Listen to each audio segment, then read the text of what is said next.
My name is David Stahl. I'm a pianist. I also sing, and my partner Lynette Lesko also sings with me. Yes, I'm the youngest of 5 children, so the youngest kid, gets taught by his older siblings, and there was a piano in the house, and so I would learn from my brothers and sister that played the piano, and there was always music in our house, playing the piano, and I've been playing the piano since I was 4 or 5. And I always wanted to get good, and so I kept at it, and I'm getting there.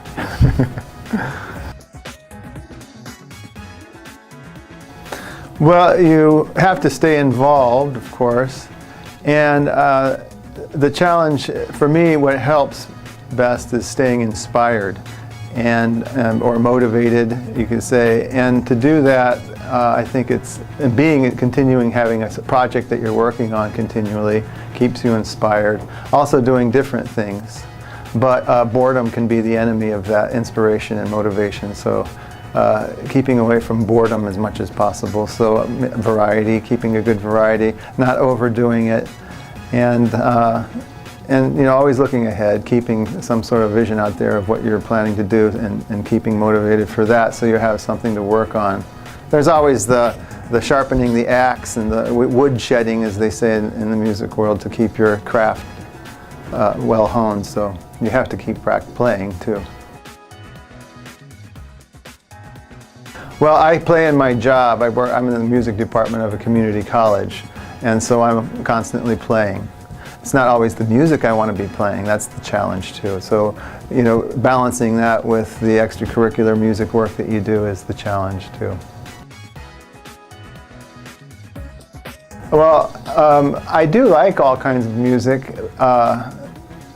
I'm trained classically, pianist, and that's kind of like a ballet dancer. It's very, a rigorous kind of training for technique. The repertoire is endless, and it's challenging and beautiful, and to me grabs my heart the most. So classical is great, but classical is always also perhaps a little too demanding at times, because there's just the demand for perfection now in this age of perfection. With you can record a very difficult piece note by note practically, or you can do 1,000 takes and then make them into one take with all the correct notes. And so with live performance, then you're expected to play like that, and that's a challenge, and that makes it more nerve-wracking maybe. And so it's nice. I am involved with pop music, jazz, and pop and commercial music, and so it actually makes for a nice balance, a nice relief from classical. It's more fun than classical, but I like to do classical most, I would say. I like all of the composers for what they presented when they were writing their best music, and for me, I love Chopin and Rachmaninoff. And those two are really great composers to me, and really heartfelt music. And I love Prokofiev, and I love Bach. I love too, because his music is so great and so exact. Yeah, it's all of the above. I knew a guy that was a music lover when I was a kid, and he would say, "Are you good at math?" Because if you're good at music, you're good at math too, because it's very closely associated with counting, and it fills a space of time, and that time is measured by counting, and the beats are subdivided by a feel of rhythm is all tied around counting and everything. So, and then structure. Leonard Bernstein called Beethoven the great architect of music, and he's always front and foremost, because all his structures of music are every note's just right. And he said something along that line. And composers use blueprints, they use forms to write their music. And so form has a lot to do with the music. I try to relax mostly. So sleep's always good before a performance, and just relaxing as much as possible. And so you present to the audience a fun, relaxed attitude, so that they're relaxed. If you're tense on stage, the audience will be tensing, The greatest thing about live music is that energy in the room.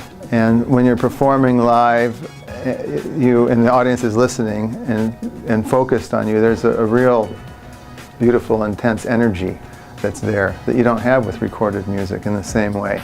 And when you're playing, that's one of the fun things about performing also, is you sense that energy from the audience, and you kind of you play your music as you sense. It affects the way you're playing. You sense something, it affects something, the next passage that you're going to play. So it should be a very highly electric energy when you play, and hopefully when you finish they love what you're playing.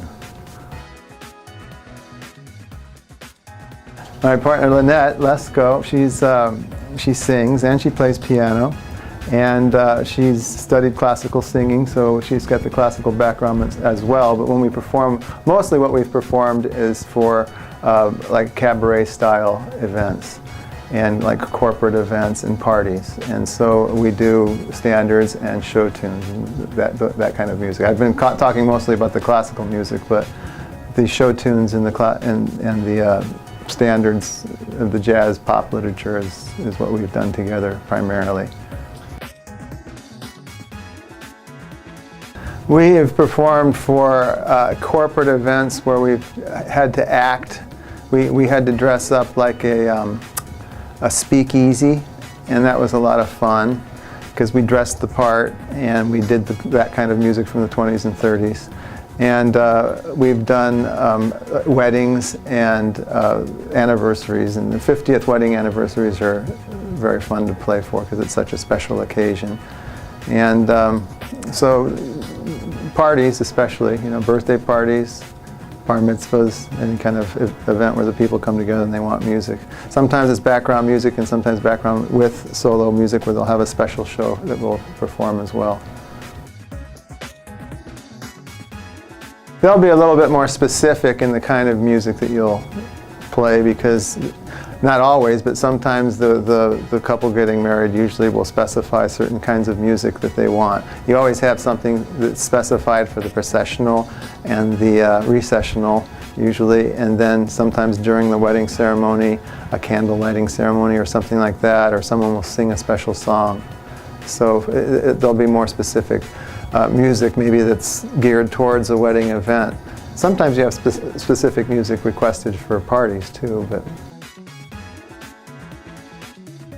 people ask, well, they want to know what the fee is, and they want to know, from the website on PartyPOP, they have an idea of the kind of thing we do, and so it's usually rather understood what kind of music we'll play, and there's not a whole lot of concern that we'll be providing the right kind of music. I'll ask about the specific kind of music, because we do play anything from the 20s and 30s up through today, and well, not today quite so much as like the 70s and 80s, 90s, but anyway, as far as other things, I always ask what to wear. I'm wearing a tuxedo now. I don't always wear a tuxedo if we play. Sometimes an event's more casual and laid back and they want us to be comfortable.